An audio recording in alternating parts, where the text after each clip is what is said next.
Bem, pessoal, vamos estudar um pouco agora sobre algumas propriedades, tá? Começando pelas propriedades de dimensão, as que definem tamanho de largura, tamanho de altura. Então vamos aqui criar uma div. Eu vou atribuir um ID, conteúdo, tá? Vou fechar essa div e vou colar aqui um texto. Vamos para o arquivo CSS e vamos criar esse ID, jogo da velha, conteúdo, tranquilo? Vamos colocar aqui um background color. Vou colocar aqui um color. Jogo da velha, FFF, que é um branco em hexadecimal. Tranquilo? Vou colocar aqui um pad, espaçamento interno, de 20 pixels. Beleza, temos aí a nossa div com o nosso texto. Então, como a gente não definiu um tamanho de largura, ele ocupou aqui automaticamente 100% da tela. Tranquilo? E a altura, a mesma coisa, a altura está automática, então ele segue o tamanho do conteúdo. Beleza?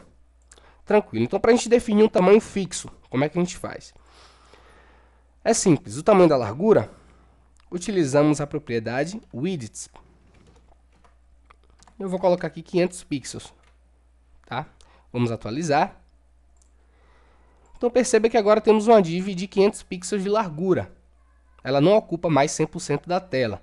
Se a gente tentar diminuir a janela, de modo em que a janela fique menor do que 500 pixels de largura, ele nos dá aqui uma barra de rolagem, tá? Porque o valor está fixo. E a altura permanece automática, baseado no tamanho do conteúdo. Então vamos colocar aqui uma altura, height, e eu vou colocar 20 pixels, que provavelmente é menor do que o tamanho do conteúdo. O que vai acontecer? O conteúdo vai vazar a minha div, porque eu coloquei um valor fixo de altura que é menor do que o conteúdo. Então, se eu colocar um valor maior, de 100 pixels, vai sobrar um espaço aqui. Tranquilo? A gente pode também trabalhar com valores em porcentagem. Tá? Eu coloquei aqui o width 500 pixels, mas eu poderia colocar 80%. Então, ele sempre vai permanecer em 80% da tela. Beleza? Veja que sobrou um espaço aqui. É referente aos 20%.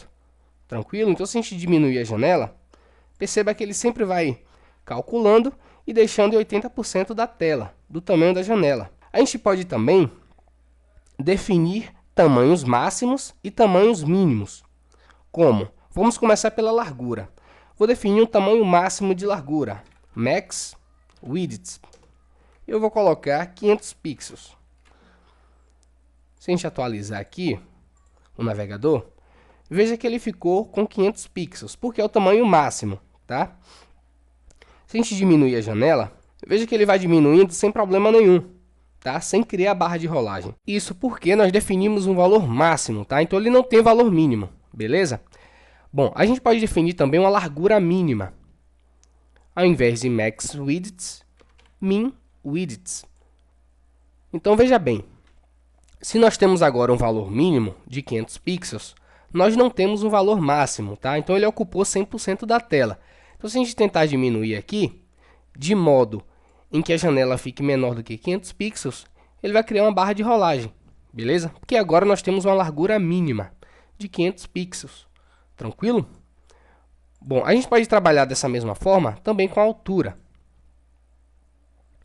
usando max height, ou seja, um valor máximo de altura, que pode ser 20 pixels. Claro que se eu colocar 20 pixels nesse exemplo aqui, o conteúdo vai ficar maior, ele vai acabar vazando, tá? A gente pode utilizar também o min height, ou seja, a altura mínima, tranquilo? E aí a altura mínima fica de 20 pixels e a gente consegue visualizar o conteúdo, beleza? Então, galera, esse foi o básico, tá, de dimensões. Espero que vocês tenham entendido aí. Até a próxima.